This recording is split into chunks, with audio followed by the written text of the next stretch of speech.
பாரதிய ஜனதா கட்சியினுடைய தமிழக தலைவர் அண்ணாமலையும் அதிமுகவினுடைய பொதுச் செயலாளர் எடப்பாடியாரும் தங்களுக்குள்ள இருந்த அந்த கருத்து மோதல்களை கொஞ்சம் குறைச்சிக்கிட்டு தள்ளி வச்சுட்டு தேர்தல் கூட்டணியை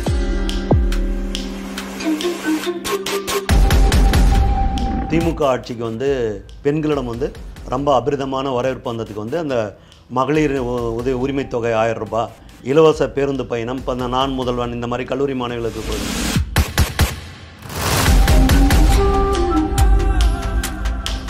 இப்பெல்லாம் ஒரு 20-30 ஆண்டுகளுக்கு பார்த்துருப்போம் ஒரு கரியெடுப்பை. இன்னைக்கு இருக்க இளம் தலைமுறைக்கெல்லாம் கரியெடுப்பே தெரியாது. அங்கே வந்து ஒரு கரியெடுப்பை வச்சுக்கிட்டு ஒரு லேடி சாரி இது கிடையாது, சேலை தான் கட்டிருக்காங்க, ஜாக்கெட் கிடையாது. அப்போ நீங்கள் நம்ம அந்த தேர்தலுக்கு முன்னால் எவ்வளவோ இதெல்லாம் வந்துச்சு, கருத்துக்கள்லாம் வந்துச்சு. ஒடிசாவில் வந்து சிறப்பான ஆட்சி, நம்ம வி.கே. பாண்டியன் ஐஏஎஸ் அவரை பற்றி கூட சொன்னாங்க.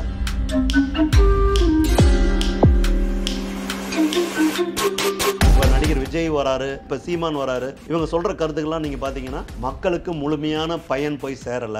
கிராமங்கள் கிராமங்களாகவே இருக்கு.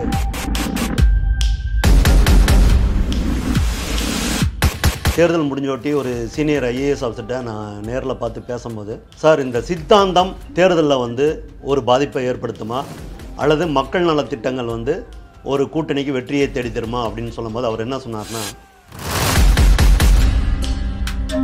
நீங்கள் பாரதிய ஜனதா கூட்டணியும் பார்த்தீங்கன்னா 80 லட்சம் வாக்குகள் வாங்கியிருக்கு. அப்போ 20 லட்சம் வாக்குகள் தான் அதிமுகவுக்கும் பாரதிய ஜனதா கூட்டணிக்கும் இடையில இருக்கிற வித்தியாசம். 2026 அதிமுக தான் முதலமைச்சர் வேட்பாளருங்கிற அந்த நிபந்தனையை ஏன் விதிக்கிறீங்க?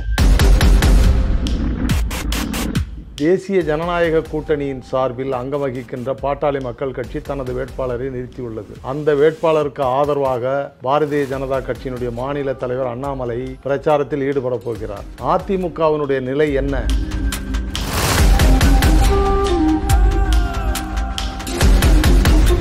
திமுக எடுத்த உடனே வேட்பாளர் அறிவிச்சிருச்சு. அதே மாதிரி நாம் தமிழர் நினைத்த உடனே அறிவிக்கிறார் சீமான். அதே மாதிரி அண்ணாமலையும் அன்புமணியும் நினைத்த உடனே வந்து வேட்பாளராக அறிவிக்கிறார், அந்த முடிவுக்கு வந்துடுறாங்க. எடப்பாடியால 2 நாட்கள் 3 நாட்கள் அவர் வந்து இதை பத்தி சிந்திக்க முடியாத அளவுக்கு இருக்கார்.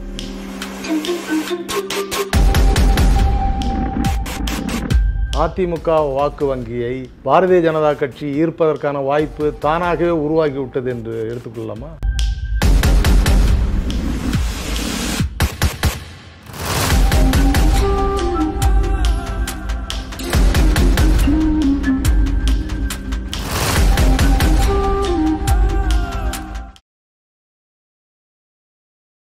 அக்கார்ட் வாய்ஸ் நேயர்களுக்காக அரசியல் குறித்து விவாதிப்பதற்காக அரங்கத்திற்கு வந்துள்ள மூத்த பத்திரிகையாளர் இளமதி அவர்களை அன்போடு வரவேற்கிறேன். வணக்கம். இப்போ தமிழ்நாட்டில் சமீபத்தில் அரசியல் பரபரப்பு ஏற்பட்டுள்ளது. 40க்கு 40 என்ற அளவில் திமுக கூட்டணி வெற்றி பெற்றுள்ளது. இதை குறித்து தங்கள் கருத்து என்ன? திமுக கூட்டணி வந்து கடந்த 2019 தேர்தலிருந்து அவங்க வலுவான கூட்டணியை வச்சுருக்காங்க. வாக்கு சதவீதம்ங்கிறத வந்து எதிர்த்து ஒரு கூட்டணி அமைந்தால் கூட அவர்களை சமாளித்து வெற்றி காண்பதற்கான அந்த வியூகத்தோட திராவிட மாடல் ஆட்சியினுடைய முதல்வர் மு.க. ஸ்டாலின் வந்து கூட்டணி அமைத்திருக்காருன்னு இன்றைக்கி கூட்டணியில் இடம்பெற்றிருக்க எல்லா தலைவர்களும் பாராட்டிகிட்டு இருக்காங்க.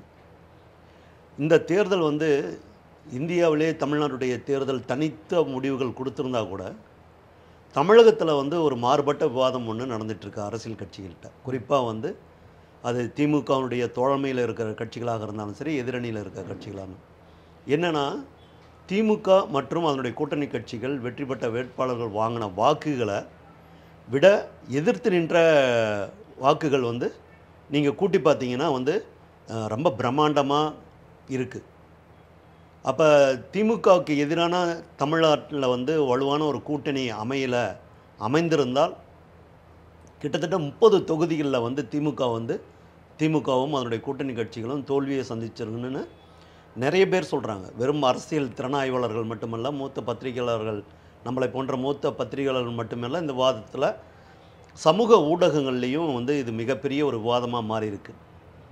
அப்போ ஒரு கூட்டணிக்கு மக்கள் வாக்களிக்கிறாங்கன்னா அந்த கூட்டணி இந்த மக்களுக்கு நல்லது செய்யும், இந்த கூட்டணி வெற்றி பெற்று வந்தால் மக்களுக்கு பயனளிக்கும், அந்த மாநிலத்துக்கு பயன் கிடைக்கும் அப்படிங்கிற ஒரு பொதுவான கருத்துங்கிற அடிப்படையில் பார்த்திங்கன்னா, இன்றைக்கி வந்து பாரதிய ஜனதாவும் அதிமுகவும் இணைந்திருக்கணும்.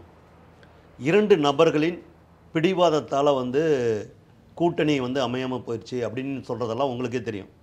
நீங்கள் இப்போ நம்ம பேசிகிட்டு இருக்கும்போது சொன்னீங்க, பாரதிய ஜனதா கட்சியினுடைய தமிழக தலைவர் அண்ணாமலையும் அதிமுகவினுடைய பொதுச் செயலாளர் எடப்பாடியாரும் தங்களுக்குள்ளே இருந்த அந்த கருத்து மோதல்களை கொஞ்சம் குறைச்சிக்கிட்டு தள்ளி வச்சுட்டு தேர்தல் கூட்டணியை அவங்க முடிவு பண்ணியிருக்கணும் அப்படிங்கிறது தான். இல்லை, திமுகவுக்கு எதிராக ஒரு அணியை ஒத்த கருத்துள்ள கட்சிகளை எல்லாம் இணைத்து ஒருங்கிணைப்பதற்கு அதிமுக ஏன் தயங்கியது? குறிப்பாக பாரதிய ஜனதா கட்சி கூட்டணியை அதிமுக எடப்பாடி அவர்கள் ஏன் கழட்டிவிட வேண்டும்? இதை கழட்டிவிட்டால் இதனால் முஸ்லிம்கள் சிறுபான்மையினர் வாக்குகள் அதிமுகவிற்கு வரும் என்ற நம்பிக்கை அவருக்கு இருந்தது. இருந்தாலும் அந்த நம்பிக்கையில் அவர் வெற்றி பெற்றிருக்கிறாரா? எதிர்க்கட்சிகளை பொறுத்த வரைக்கும்னா, நீங்கள் அதிமுகவும் சரி, நீங்கள் பாரதிய ஜனதாவும் பார்த்தீங்கன்னா, அவங்க 2024 தேர்தலை வந்து மனசில் வச்சுக்கிட்டு அவங்க வந்து முடிவெடுக்கலை. 2 பேருமே 2026 தேர்தலை மனசில் வச்சுக்கிட்டு தான் அவங்க முடிவெடுத்தாங்க. அண்ணாமலை என்னைக்கு வந்து தமிழக பாஜக தலைவரானாரோ அன்னைக்கே அவர் வந்து முடிவு பண்ணிட்டார், தமிழ்நாட்டினுடைய முதலமைச்சராக தான் பொறுப்பேற்கணும், பதவியில் அமரணுங்கிற எண்ணம் அவருக்கு இருக்குது.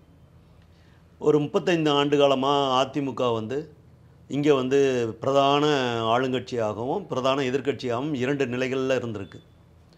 35 ஆண்டு காலம் அவங்க ஆட்சியிலும் இருந்திருக்காங்க. எம்ஜிஆர் தொடங்கிய கட்சி, அடுத்தது அகில இந்திய அளவில் அதிமுகவுக்கு ஒரு மாபெரும் செல்வாக்கை தேடி தந்தவங்க செல்வி ஜெயலலிதா. இப்போ இப்படிப்பட்ட 2 ஆளுமைகளுடைய கட்சியாக இன்றைக்கி அதிமுக இருக்கும்போது முதலமைச்சர் பதவியை விட்டு கொடுப்பதற்கு அதிமுக தயாராக இல்லை. நான் சொல்கிறது, அண்ணாமலை வந்து முதலமைச்சர் ஆகணுன்றது விருப்பத்தை நிறைவேற்றுறதுக்காக இப்படிப்பட்ட ஒரு அதிமுக உறவை முறிக்கப்பட்டதா, அல்லது பாரதிய ஜனதா கட்சி மேலிடத்தினுடைய முடிவை அண்ணாமலை எடுத்தாரா? நீங்கள் கேட்குற அந்த கேள்வி நியாயமான கேள்வி தான். பாஜக மேலிடத் தலைவர்களே வந்து தமிழ்நாட்டில் ஆட்சியை பிடிக்கணும் அப்படிங்கிற எண்ணத்துக்கு வந்துட்டாங்க. நீங்கள் இப்போ நடைபெற்ற இந்த 2024 தேர்தல் முடிவுகளை வச்சு இந்தியா ஃபுல்லாக ஒரு மேப்பை போடுறாங்க. டைம்ஸ் ஆஃப் இந்தியாவில் வருது, இந்தியா டுடேயில் வருது. எல்லா மாநிலங்கள்லையும் பார்த்தீங்கன்னா பரவலாக வந்து பாரதிய ஜனதா அவங்களுடைய நிறமான காவி நிறம் இருக்குது. ஆனால் தமிழ்நாட்டில் மட்டும்தான் வந்து ஒரு இடத்துல கூட வந்து அவங்களுடைய பாரதிய ஜனதாவினுடைய சின்னமான அந்த காவி நிறம் இல்லை. கேரளாவை கூட ஒரு சின்ன புள்ளி மாதிரி அங்கே ஒரு தொகுதியில் அவங்க வெற்றி பெற்றதுனால அந்த தொகுதியை வந்து அங்கே பதிவாயிருச்சு. இப்போ தமிழ்நாட்டில் மட்டும் வந்து என்னடா நம்ம 2014, 2019, 2024 இந்த 3 தேர்தலையும் தமிழ்நாட்டில் வந்து நமக்கு வந்து ஒரு வெற்றி வாய்ப்பு கிடைக்க மாட்டேங்குது அப்படிங்கிறதுனால பாஜக மேலிடம், குறிப்பாக யார் பாஜக மேலிடம்னா 2 பேர் தான். ஒன்று பிரதமர் மோடி, இன்னொன்று உள்துறை அமைச்சர் அமித்ஷா ஆகிய 2 பேர் என்ன சேர்ந்து செய்கிறாங்கன்னா 26 தமிழ்நாட்டில் வந்து பாரதிய ஜனதா வந்து ஆளுங்கட்சியாக அமரணும் அப்படிங்கிறதுல முடிவாக இருக்காங்க. நீங்கள் பார்த்தீங்கன்னா தமிழ் தேசியம் பேசிட்டு வந்தால் பழக்கருப்பையா எவ்வளோ மூத்த பெரிய ஒரு அரசியல்வாதி, அவரும் இன்றைக்கி வந்து என்ன சொல்கிறாருன்னா பாரதிய ஜனதா இந்த தேர்தலில் எடுத்த முடிவு சரியானது, இதே நிலையில் நீடிக்கணும் அப்படின்றாங்க. அடுத்தது இன்னொருத்தர் தமிழருவி மணியன், அவர் தான் வந்து பாரதிய ஜனதா தலைமையில் தான் இங்கே கூட்டணி அமையணும் அப்படின்னு நாடாளுமன்ற தேர்தல் வரும்போதெல்லாம் அவர் அதை ஆதரித்து பேசிகிட்டு இருக்கார். அப்போ ஒரு சிந்தனை வந்து ஒரு மாற்றம் நடந்துக்கிட்டே இருக்குது. கீழ்மட்டத்துலேயும் ஒரு மாற்றம் நடந்துகிட்ருக்கு, அதேமாதிரி மேல்மட்டம். நான் சொல்கிறது வாக்காளர்கள் அளவில் பாரதிய ஜனதா அதை நோக்கி கொண்டு போயிட்டுருக்கு. திராவிடங்களுக்கு மாற்றாக தேசியம் இங்கே வரணும், அதுவும் பாரதிய ஜனதா கட்சி ஆட்சி அமைக்கணும்.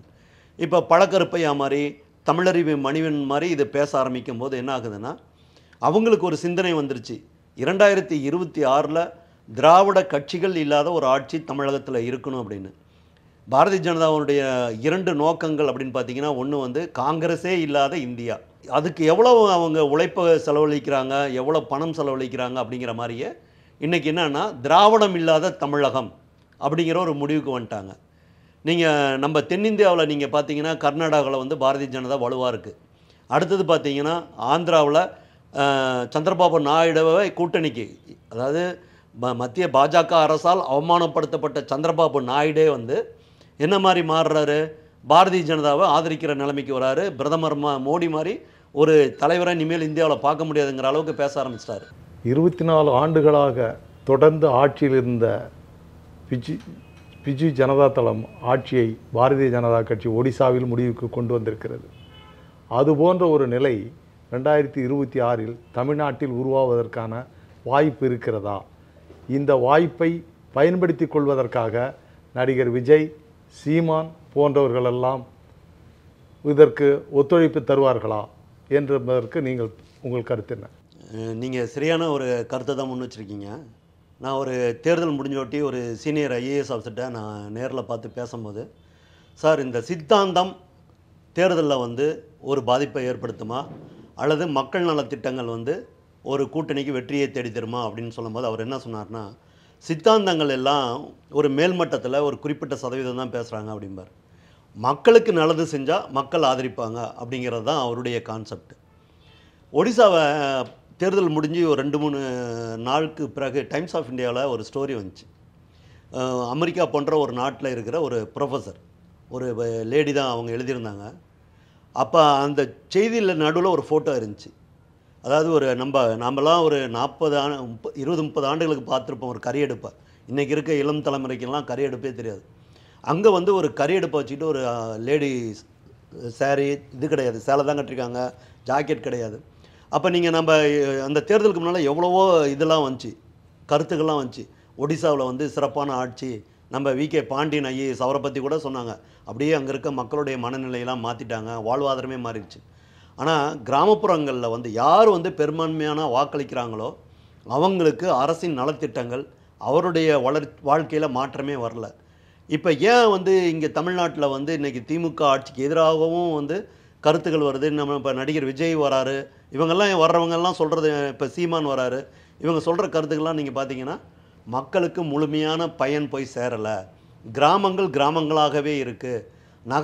நகரங்களில் வேலை கிடைக்குமான்னு கிராமங்களில் இருக்க மக்கள்லாம் வராங்க. இப்போ பரந்தூர் விமான நிலையம் பார்த்தீங்கன்னா அங்கே மக்களை வந்து நாங்கள் அந்த சொந்த ஊரை விட்டு நாங்கள் வெளி மாநிலத்துக்கு போகிறோன்னு சொல்ல ஆரம்பிக்கிறாங்க. அப்போ அரசாங்கத்தின் மேலே கோபம் இருக்குது அப்படின்னா நடிகர் விஜய் மாதிரி ஒருத்தர் வந்து ஆதரிக்க செய்வாங்க. இல்லை, அந்த நிலையை தான் இப்போ நான் கேட்குறேன். திராவிட மாடல் ஆட்சியில் ஏராளமான திட்டங்கள் அறிவிக்கப்பட்டிருக்கு, இலவசங்கள் அறிவிக்கப்பட்டிருக்கு, 1000 ரூபாய் உதவித்தொகை, உரிமைத்தொகை என்ற பெயரில் வழங்கப்பட்டு வருகிறது. இவையெல்லாம் வழங்கப்பட்ட போது கூட விலைவாசி கட்டுக்கடங்காமல் ஏறிக்கொண்டிருக்கிறது. விலைவாசியை பற்றி கவலைப்படாமல் 1000 ரூபாயை பற்றி மக்கள் மகிழ்ச்சியாக இருக்கிறார்கள் என்று எடுத்துக்கொள்ள முடியுமா? நான் விலைவாசி வந்து சமாளிக்க முடியாத அளவுக்கு மாறி இருக்கு. தேர்தல் முடிஞ்சோட்டி நம்ம புகழ்பெற்ற டிவியில் இருக்கிற செய்தியாளர்கள்ட்டெலாம் கேட்கும்போது நீங்கள் சொன்னதை தான் சொல்கிறாங்க. திமுக ஆட்சிக்கு வந்து பெண்களிடம் வந்து ரொம்ப அபிரிதமான வரவேற்பு வந்ததுக்கு வந்து அந்த மகளிர் உரிமைத்தொகை 1000 ரூபாய், இலவச பேருந்து பயணம், இப்போ அந்த நான் முதல்வன் இந்த மாதிரி கல்லூரி மாணவிகளுக்கு கொடுக்குறது. இந்த தொகை நீங்கள் 50% கொடுத்த ஒரு மதிப்பீடுக்காக நான் 50% சொல்கிறேன். நீங்கள் 50% மகளிர்களுக்கு, கல்லூரி மாணவிகளுக்கு, இளைஞர்களுக்கு நீங்கள் கொடுக்குறீங்கன்னா அது கிடைக்காதவர்கள் சரிபாதி இருக்காங்க. இவ்வளவும் கொடுத்த பிறகும் வாக்கு வித்தியாசத்தில் பெரிய மாற்றம் ஏற்படவில்லை. கட்சிகளெல்லாம் பிரிந்து இருந்ததினால், இணைந்திருந்தால் நீங்கள் ஏற்கனவே குறிப்பிட்டதை போல் பெரும்பாலான இடங்களில் அந்த கூட்டணி திமுகவுக்கு எதிரான அணி வெற்றி பெற்றிருக்கக்கூடிய ஒரு வாய்ப்பாகத்தானே வாக்கு சதவீதம் நமக்கு கூறுகிறது. நீங்கள் 2024 தேர்தலினுடைய வாக்கு சதவீதத்தை வச்சு பார்த்தீங்கன்னா அதிமுக 20% அடங்குது. இவங்கெல்லாம் 35, 40, 50% வரைக்கும் போன கட்சி அதிமுக. அதே மாதிரி நீங்கள் திமுக வந்து தனித்து போட்டிங்கிறதே அவங்க இது வரைக்கும் அவங்க அந்த ரிஸ்க்குள்ளே போகலை. எல்லா தேர்தலும் அவங்க நாடாளுமன்ற தேர்தலை சந்தித்தாலும் சரி, சட்டமன்ற தேர்தலை சந்தித்தாலும் அவங்க கூட்டணியோடு தான் சந்திக்கிறாங்க. கூட்டணி இல்லாமல் திமுகவினுடைய தனித்த வாக்கு சதவீதம் நீங்கள் பார்த்தீங்கன்னா 20% இருக்கும், அல்லது அதுக்கு கீழே குறைஞ்சா கூட நம்ம வந்து ஆச்சரியப்படுவதற்கு இல்லை. அப்போ மீதி வந்து 60%. அந்த 60%ல் 20% வாக்களிக்க வராமல் இருப்பவர்கள் அல்லது வேறு ஏதாவது காரணங்கள்னு பார்த்தீங்கன்னா மீதி 40% இந்த 2 திராவிட கட்சிகளுக்கு எதிராகத்தான் இருக்குது. இதை கூட்டணியாக உருவாக்க முடியுமா அப்படிங்கிற முயற்சியில் தான் அண்ணாமலை இறங்கியிருக்காருங்கிறத எல்லாரும் சொல்கிறாங்க. அங்கே டெல்லியிலிருந்து சொல்கிற தகவலும் அதிமுகவையும் ஒரு கூட்டணிக்குள்ளே கொண்டு வந்துடணும் அப்படிங்கிறது தான் இப்போ அண்ணாமலைக்கான ஒரு அஜெண்டா அப்படின்றாங்க. அண்ணாமலை என்ன சொல்கிறாரு பார்த்தீங்கன்னா, இப்போ அதிமுக வந்து 1 கோடி வாக்குகள் வாங்கியிருக்கு. நீங்கள் பாரதிய ஜனதா கூட்டணியை பார்த்தீங்கன்னா 80 லட்சம் வாக்குகள் வாங்கியிருக்கு. அப்போ 20 லட்சம் வாக்குகள் தான் அதிமுகவுக்கும் பாரதிய ஜனதா கூட்டணிக்கும் இடையில் இருக்கிற வித்தியாசம். அப்போ என்ன நினைக்கிறாங்கன்னா, நாளைக்கு ஏன் நீங்கள் 2026 அதிமுக தான் முதலமைச்சர் வேட்பாளருங்கிற அந்த நிபந்தனையை ஏன் விதிக்கிறீங்க அப்படிங்கிறது தான் பாரதிய ஜனதா மற்றும் கூட்டணியில் இருக்க கட்சியுடைய இப்போ நான் கேட்கறது திமுகவுக்கு எதிராக அடுத்த முதலமைச்சர் யார் அப்படின்ற கொஸ்டினுக்கே இல்லை. நான் என்ன சொல்ல வரேன், திமுகவினுடைய பலத்தை குறைப்பதற்கு எதிர்க்கட்சிகளிடத்தில் ஒற்றுமையின்மை உருவாக்குவது எப்படி, அதற்கான வழி என்ன, அதை குறித்து நீங்கள் தெளிவாக சொல்லலாம். அதான் இப்போ நீங்கள் சொல்கிறது நம்ம இந்த 2024 தேர்தலில் இருந்தே நம்ம பார்த்துக்கலாம். ஏன்னா இங்கே வந்து பாரதிய ஜனதாவும் அதிமுகவும் பிரிந்திருந்தால் 2026 திராவிட முன்னேற்றக் கழக ஆட்சியை அகற்ற முடியாது. இதை வந்து கூட்டணியில் இருக்கிற தலைவர்கள் உணர்ந்ததுனால தான் பேசுனாங்க. இப்போ பார்த்தீங்கன்னா அண்ணாமலைகிட்ட பேசினா அதே ஜி.கே. வாசன் போய் எடப்பாடியார்கிட்ட பேசுகிறார், நீங்கள் கூட்டணிக்கு வாங்கன்றாங்க. எடப்பாடியார் அதை ஏற்றுக்கொள்ளலை. என்ன சிக்கல்னா 2026 முதலமைச்சர் வேட்பாளர் யாருன்னு முடிவு செஞ்சாதான் திமுகவுக்கு மாற்றாக ஒரு எதிர்க்கட்சி வந்து வலுவான கூட்டணி அமைக்க முடியும். இன்றைக்கி திமுகவில் வந்து நீங்கள் எந்த தேர்தலில் நீங்கள் சட்டமன்ற தேர்தலில் எடுத்துக்கிட்டாலும் முதலமைச்சர் வேட்பாளர் அப்படிங்கிறது திமுகவுக்கிட்ட மட்டும்தான் இருக்கும். அங்கே போய் காங்கிரஸோ அல்லது வந்து கம்யூனிஸ்ட் கட்சிகளோ அல்லது விடுதலை சிறுத்தைகளோ கேட்க முடியாது. ஆனால் இங்கே வந்து எதிரணியில் இருக்க திமுகவுக்கு அப்படியே எதிரணியில் இருக்கிறத பாரதிய ஜனதாவோ அல்லது அதிமுகவோ அல்லது பாட்டாளி மக்கள் கட்சியோ இந்த பெரும்பான்மையான வாக்குகள் கொண்டுள்ள கட்சிகளுக்கிடையே முதலமைச்சர் வேட்பாளர் யார் என்பதில் ஒரு தெளிவான முடிவு அவங்க வரல. இல்லை, இப்போ நாடாளுமன்ற தேர்தலில் 2024 அதிமுக தனித்து விடப்பட்டுள்ளது. இதே நிலைமை தொடர்ந்து நீடித்தால் இப்பொழுது இடைத்தேர்தலில் நடைபெறுகின்ற விக்கிரவாண்டி தொகுதியில் அதிமுக சார்பில் வேட்பாளர்களை நிறுத்தவில்லை. ஆனால் தேசிய ஜனநாயக கூட்டணியின் சார்பில் அங்கம் வகிக்கின்ற பாட்டாளி மக்கள் கட்சி தனது வேட்பாளரை நிறுத்தியுள்ளது. அந்த வேட்பாளருக்கு ஆதரவாக பாரதிய ஜனதா கட்சியினுடைய மாநில தலைவர் அண்ணாமலை பிரச்சாரத்தில் ஈடுபட போகிறார். ஆனால் அதிமுகவினுடைய நிலை என்ன என்பதை தெளிவுபடுத்தாமல் தேர்தலை புறக்கணிக்கிறோம். இதற்கு முன்பாக எம்ஜிஆர் தேர்தலை புறக்கணித்திருக்கிறார், புரட்சி தலைவி அம்மா அவர்கள் தேர்தலை புறக்கணித்திருக்கிறார் என்ற காரணத்தை காட்டி எடப்பாடி அவர்கள் இப்பொழுது இந்த தேர்தலை புறக்கணித்திருப்பதனுடைய விளைவு அதிமுகவினுடைய எதிர்காலம் எப்படி இருக்கும்? நிச்சயமாக அதிமுகவுக்கு பலவீனமாக தான் இருக்கும். ஏன்னா நீங்கள் தேர்தலில் வந்து இன்னைக்கு திமுகவுக்கு எதிர்க்கட்சி அப்படின்னா அதிமுக தான். சட்டப்பேரவையிலையும் வந்து பிரதான எதிர்க்கட்சியாக அதிமுக தான் அங்கம் வகிக்குது. அந்த இடத்த தான் வந்து பாஜக தலைவர் அண்ணாமலை குறிவைக்கிறார். திமுகவுக்கு நேர் எதிரான கட்சியாக பாரதிய ஜனதா தான் இருக்கணும் அப்படின்றார். அப்போ பாரதிய ஜனதா எதிர்க்கட்சி அப்படிங்கும் போது இன்றைக்கி வலுவான அவங்க ஒரு போட்டியை விக்கிரவாண்டியில் கொடுப்பாங்க. நீங்கள் அதிமுக உறுப்பினர்களாக இருக்கட்டும், நிர்வாகிகளாக இருக்கட்டும், அவங்க இன்றைக்கி தேர்தலில் கண்டிப்பாக வாக்களிப்பாங்க. அப்போ அவங்க யாருக்கு வாக்களிப்பாங்க?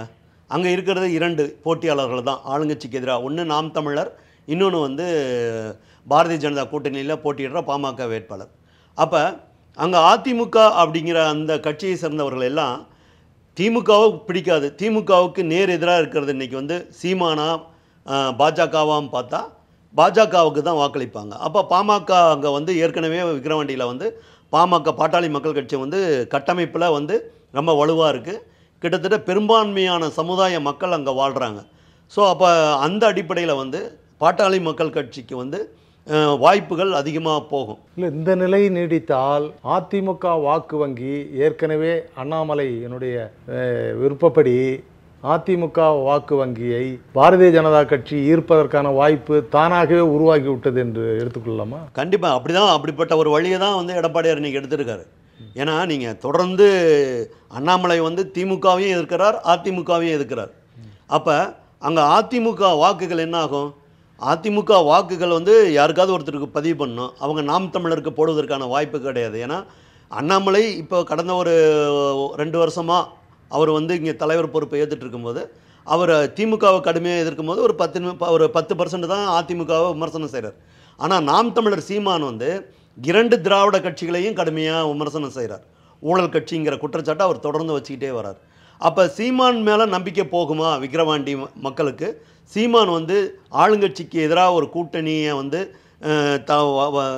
ஏற்படுத்துவார் அல்லது 2026 தேர்தலில் ஒரு கடுமையான போட்டியை சீமானால் உருவாக்க முடியுமா அப்படின்னு அந்த மக்கள் முடிவு பண்ணுறாங்க. அப்படின்னா சீமானுக்கு தான் வாக்குகள் போகும். அப்போ இந்த தேர்தல் வந்து அதிமுக போட்டிட்டு இருந்தால் கூட வந்து திமுகவுக்கு வந்து ரொம்ப கடுமையாக தேர்தல் பணியாற்ற வேண்டிய அவசியமே ஏற்பட்டிருக்காது. ஏன்னா வாக்குகள் மூன்றாக பிரியும். ஆனால் இப்போ என்னன்னா திமுக இந்த தேர்தலில் விக்கிரவாண்டியில் இதுக்கு முன்பு இடைத்தேர்தல்களில் அவங்க எவ்வளோ கடுமையாக பணிபுரிந்தாங்களோ அந்த மாதிரி ஒரு நெருக்கடியை இன்றைக்கி வந்து விக்கிரவாண்டி தேர்தல் சந்திச்சிருக்கு. ஏன்னா திமுகவுக்கு வேட்பாளருக்கு இணையாக அல்லது வெற்றி பெறுற அளவுக்கு வந்து பாமக அங்கே கடுமையான ஒரு போட்டியை உருவாக்கிருச்சுன்னு வச்சுக்காங்க, திமுகவுடைய ஒட்டுமொத்த செல்வாக்கும் சரிஞ்சு போயிடும். ஏன்னா நீங்கள் பாமகங்கிறது நம்ம என்ன சொல்லிகிட்டு இருக்காங்க எல்லாருமே ஒரு 5%, 6% இந்த வாக்கு சதவீதத்துக்குள்ளே இருக்க கட்சின்றாங்க. அதேமாதிரி பாஜகவையும் 4%, 5%ன்றாங்க. இவங்க வந்து சரிக்கு சரி வந்துட்டாங்க அப்படின்னா திமுக வந்து 2026 தேர்தலில் கண்டிப்பாக மீண்டும் ஆட்சி அமைக்காது அப்படிங்கிற ஒரு இண்டிகேஷனை வந்து விக்கிரவாண்டி தேர்தலே கொடுத்துரும். இல்லை, இப்படி ஒரு நிலையை உருவாவதற்கு எடப்பாடி ஏன் காரணமாக இருக்க வேண்டும்? அதிமுகவினுடைய வாக்கு வங்கியை லூஸ் பண்ணுறதுக்காக அவர் இப்படி ஒரு முடிவை எடுத்துட்டார் அப்படின்ற மாதிரி பார்த்தா, அப்போ சீமான், பாட்டாளி மக்கள் கட்சி, பாரதிய ஜனதா கட்சி, நடிகர் விஜய் போன்றவர்களெல்லாம் ஒருங்கிணைந்து அதிமுகவை ஐசோலேட் பண்ணிவிட்டு திமுகவை நேரடியாக எதிர்க்கின்ற ஒரு நிலை ஏற்படும் பொழுது அந்த அணியில் வலுவாக ஒரு கட்டமைப்பை உருவாக்கிவிட்டால் அப்போ அதிமுகவினுடைய எதிர்காலமும் கேள்விக்குறியாகிவிடுமே. திமுக எடுத்த உடனே வேட்பாளர் அறிவிச்சிருச்சு விக்கிரவாண்டிக்கு. அதே மாதிரி நாம் தமிழர் நினைத்த உடனே அறிவிக்கிறார் சீமானு. அதே மாதிரி அண்ணாமலையும் அன்புமணியும் நினைத்த உடனே வந்து வேட்பாளராக அறிவிக்கிறார், அந்த முடிவுக்கு வந்துடுறாங்க. எடப்பாடியால் 2 நாட்கள் 3 நாட்கள் அவர் வந்து இதை பற்றியே சிந்திக்க முடியாத அளவுக்கு இருக்கார். அப்போ அவர் ஒரு கட்சிக்கு தலைமை ஏற்றிருப்பவர் அவ்வளோ செல்வாக்காக இருக்காரா அப்படிங்கிற சந்தேகம் வருது. என்ன காரணம்னா இன்றைக்கி அதிமுகவை பொறுத்த வரைக்கும் எடப்பாடியார் வந்து தனிப்பட்ட செல்வாக்கில் இல்லை. அவர்கிட்ட கட்சியும் இல்லைங்கிறது தான் இந்த தேர்தல் இப்போ இவங்க தேர்தல் புறக்கணிப்புங்கிறது வந்து தெளிவுபடுத்துது. என்னன்னா மாவட்ட செயலாளர்கள்லாம் நீங்கள் எங்கள் மாவட்டத்தில் நீ தலையிடக்கூடாது அப்படின்றாங்க. அந்த அளவுக்கு தான் எடப்பாடியுடைய அந்த அவருடைய செல்வாக்கு இருக்குது. ரெண்டாவது, மாவட்ட செயலாளர்களை மீறி அவரால் எதுவுமே செயல்படுத்த முடியல. இந்த மாதிரி ஒரு நிலை இருந்ததுன்னா அப்புறம் 2026 எப்படி அவர் வந்து டிஎம்கேவை காம்படேட் பண்ண முடியும்? அதிமுகவை பொறுத்த வரைக்கும் மாவட்ட செயலாளர்கள் எல்லாம் வந்து முன்னாள் அமைச்சர்கள் தான் இருக்காங்க பெரும்பான்மையாக. அவங்க என்ன நினைக்கிறாங்கன்னா எடப்பாடி நம்முடைய கண்ட்ரோலில் தான் இருக்கணும் அப்படின்னு நினைக்கிறாங்க. எடப்பாடி என்ன நினைக்கிறாரு, நமக்கு என்னைக்கு அதிகாரம் வந்துச்சனோ அதிகாரம் வரும்போது இவங்களெல்லாம் நீக்கிடணும், யார் மாவட்ட செயலாளர்களெல்லாம் நீக்கணும், இல்லைனா அவங்களுடைய அதிகாரத்தெல்லாம் குறைச்சிடணும் அவர் நினைக்கிறார். இப்படி அதிமுக வந்து இன்றைக்கி மாவட்ட செயலாளர்கள்கிட்டையும் அதனுடைய பொதுச் செயலாளருக்கு இடையேயுமே ஒருமித்த உணர்வுலாம் இல்லை. எடப்பாடியார் தலைவர். இப்போ நீங்கள் ஸ்டாலினை பார்த்தீங்கன்னா அவங்க திமுக தொண்டர்கள் அத்தனை பேர் என்ன சொல்கிறாங்க, இவர் ஸ்டாலின் தான் எங்களுக்கு தலைவர்ன்றாங்க. அந்த எண்ணம் வந்து இன்றைக்கி அதிமுகவில் இல்லை. இருந்தாலும் சட்டமன்ற தேர்தலில் 60க்கும் மேற்பட்ட உறுப்பினர்களை அவர் வந்து வெற்றி பெற்றிருக்கிறார்கள் அந்த கூட்டணி என்பது ஒரு நம்பிக்கையான ஒரு தகவலாக இருந்தாலும் எதிர்காலத்தில் ஆட்சியை கைப்பற்றுகின்ற அளவிற்கு அவரிடம் ஒரு வலுவான திட்டம் இல்லாதது தானே இந்த இடைத்தேர்தலில் வேட்பாளர் நிறுத்த முடியாமல் போனது காரணம். திமுகவில் கூட்டணி 2024 எந்தெந்த கட்சிக்கு எவ்வளோ இடங்கள்ங்கிறது அண்ணா அறிவுலத்தில் ஒரு பேச்சுவார்த்தை நடக்குது. வழக்கமாக அவங்க முன்னாள் மூத்த அமைச்சர்கள்லாம் எப்படி ஒவ்வொரு கட்சி நடத்துவாங்கன்னு ஏற்கனவே நிறைய தகவல்லாம் வந்திருக்கு. ஆனால் இதையெல்லாம் சரி பண்ணுற இடத்துல யார் இருக்காங்கன்னா மு.க. ஸ்டாலின் இருக்கார். காங்கிரஸுக்கு தொகுதி பங்கீட்டில் ஏதாவது பிரச்சனை, தொகுதியை அடையாளம் காணுவதில் பிரச்சனைனா அவர் கூப்பிட்டு தீர்வு காண்றாரு. அவர் சொல்கிறத அவங்களும் ஏற்றுக்கிறாங்க, கட்சியும் ஏற்றுக்குது. அந்த மாதிரி ஒரு அதிகாரம் மிக்கவராக இன்றைக்கி எடப்பாடியார் இல்லை. அதிமுகவில் நான் நினச்சதெல்லாம் செய்ய முடியும் அப்படிங்கிற மாதிரிலாம் அவர் இல்லை. தொண்டர்கள் விருப்பத்தை நிறைவேற்றக்கூடிய அளவுக்கு ஒரு பலம் வாய்ந்த தலைவராக எடப்பாடி இல்லைன்றத எடுத்துக்கலாமா? அப்படி தான் இருக்குது. எப்படின்னா தொண்டர்கள் நிர்வாகிகளுக்கும் அதிமுக தலைமைக்கும் தொடர்பே இல்லாத மாதிரி இன்றைக்கி போயிருக்கு. இப்படிப்பட்ட ஒரு சூழ்நிலையில் பிளவுபட்ட அதிமுக வந்து ஒருங்கிணைக்கணும்னு சொல்லி பல தரப்பிலிருந்து குரல்கள் எழுப்பும்போது அதையே அவர் பரிசீலனை பண்ணாமல் இருக்காரு. அதான் நான் சொன்னேன், எடப்பாடியாருங்கிற ஒரு தனிப்பட்ட மனிதர் முடிவே எடுக்க முடியாதுங்கிற அவரை வந்து எல்லாமே கட்டுப்படுத்துகிறாங்க. செயற்குழு கூட்டுங்க, பொதுக்குழு கூட்டுங்க, அல்லது மாவட்ட செயலாளர் கூட்டத்தை கூட்டுங்கன்னா அதிமுக வந்து இன்றைக்கு 2 பிளவாக 3 பிளவாக அதிலே இருக்குது. நம்ம ஏன் 3 பிளவுன்னு நம்ம சொல்லும் போது கொங்கு மண்டலத்தில் பார்த்திங்கன்னா செங்கோட்டையன், தங்கமணி, எஸ்பி வேலுமணி இவங்கெல்லாம் ஒரு அணியாக இருந்தாங்கன்னு நம்ம நினச்சிட்டு இருந்தோம். அதே மாதிரி இந்த பக்கம் பார்த்திங்கன்னா வட மாவட்டங்கள் தென் மாவட்டங்கள்லாம் ஒரே அணியாக இருக்காங்க அப்படின்னு நம்ம நினச்சிட்டு இருந்தோம். இப்போ என்னென்னா எஸ்பி வேலுமணி ஒரு கலக குரல் எழுப்புறார். பாரதிய ஜனதாவும் அதிமுகவும் இணைந்திருந்தால் 30 தொகுதிகளில் வெற்றி பெற்றிருப்பேன். அதை ஆதரித்து செங்கோட்டையன் பேசலை, அதை ஆதரித்து தங்கமணி பேசலை, அதை ஆதரித்து கேபி முனுசாமி பேசலை, அதை ஆதரித்து கேபி அன்பழகன் பேசலை, அதேமாதிரி சிவி சண்முகம் பேசலை. நீங்கள் அப்படியே இந்த பக்கம் வாங்க, தென் மாவட்டங்களில் பார்த்தீங்கன்னா உதயகுமார், செல்லூர் ராஜு, ராஜன் செல்லப்பா, காமராஜ், ஓஎஸ் மணியன், இந்த மாதிரி ஆட்களும் அதை பற்றி பேசலை. அப்போ பாரதிய ஜனதா எதிர்ப்புங்கிறது அங்கே ஒரு 80% அப்படியே இருக்குது. எல்லா மாவட்ட செயலாளர்கிட்டும் அதிமுக மாவட்ட செயலாளர்களில் பாஜக எதிர்ப்பு உணர்வுங்கிறது ஒரு 80% இருக்குது. 20% தான் பாரதிய ஜனதா அதிமுகவோட இணைந்து செயல்பண்ணுங்கிற தொகுதி உடன்பாடு தானே, கூட்டணி தானே. அது கூட்டணி முடிஞ்சோடனே அவங்க கொள்கையை பேசிட்டு போகலாம். ஆனால் ரொம்ப சிறுபான்மையாக இருக்குது பாரதிய ஜனதா ஆதரவுங்கிறது அதிமுகவில். இங்கே என்ன பிரச்சனைனா, இவங்க அத்தனை பேரும் சொல்கிற கருத்தை ஒருமித்து கேட்குற அளவுக்கு எடப்பாடியார்கிட்ட அவருடைய ஆளுமை குணம் இல்லை. எல்லாரும் எதிர்ப்பு பேசுவாங்க. ஜெயலலிதா இருக்கும்போது இந்த மாதிரி ஒரு சிந்தனைகள் இருக்கும். ஆனால் அவங்க எடுத்து ஒரு முடிவு அறிவிச்சிட்டாங்கன்னா எல்லாரும் ஒட்டுக்காக ஏற்றுக்குவாங்க. இங்கே அப்படிப்பட்டவங்க இல்லை. பார்ப்போம், உங்களுடைய நம்பிக்கை எவ்வாறு பிரதிபலிக்கிறது என்பதை பொறுத்திருந்து பார்ப்போம். இதுவரை அரங்கத்திற்கு வந்து தங்களுடைய கருத்துக்களை தெளிவாக வெளிப்படுத்தியதற்கு நன்றி. நன்றிண்ணா.